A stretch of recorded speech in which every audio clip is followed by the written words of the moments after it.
My eyelids were heavy and sandy, and they begged me for sleep. The conditions were perfect for it.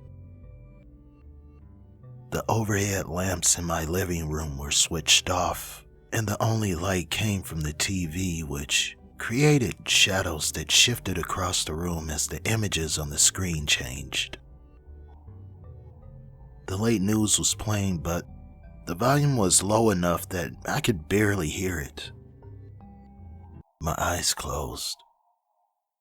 The news anchor's voice was a string of inaudible mumbling that lulled me further down into semi-consciousness until I could no longer hear it at all. My phone rang. It felt like I had only been asleep for 5 minutes. The program on TV was now the late talk show that comes on after the news. I picked up my phone and realized I had been asleep for almost 45 minutes. The screen told me it was Mr. Garrett, my boss. Hello. I answered in a groggy voice. I listened to Mr. Garrett as best I could. In my drowsy state, I didn't recognize everything he told me, but I did understand that he needed me to go into the office, finish the Meridian proposal, and email it to him as soon as possible. I thought we still had a week for that, I mentioned. Something's come up. We have to get it to them by first thing. He paused, and I assumed he checked his watch to see if it was after midnight. Today. They wanted it first thing this morning.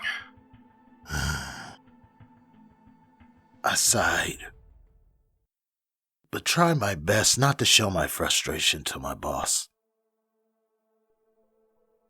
Alright, I'll go in and finish it. Thanks, David. This means a lot. This Meridian job is huge. We can't afford to lose it.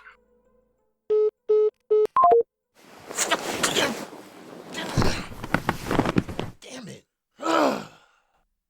Guess I better go make some coffee.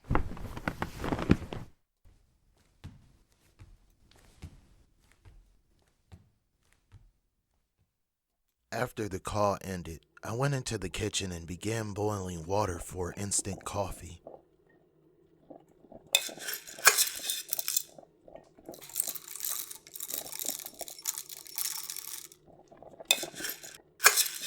I spooned a double shot of the crystals into my mug before pouring the water on top.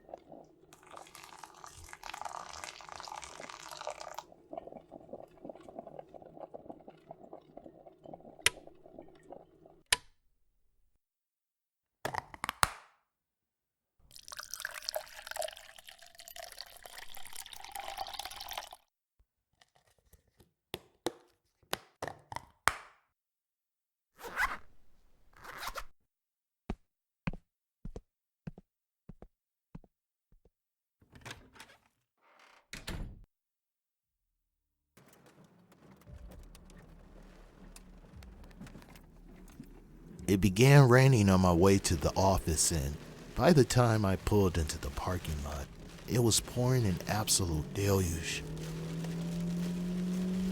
On the drive over, I'd wished that my windshield wipers had a speed even faster than the highest setting, which would already break your neck if you tried to follow one of the blades individually.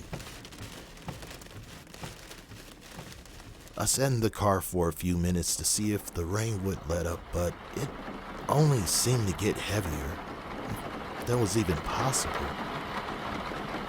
I grabbed my access badge off the passenger seat, opened the car door, extended an umbrella, and made a break for it.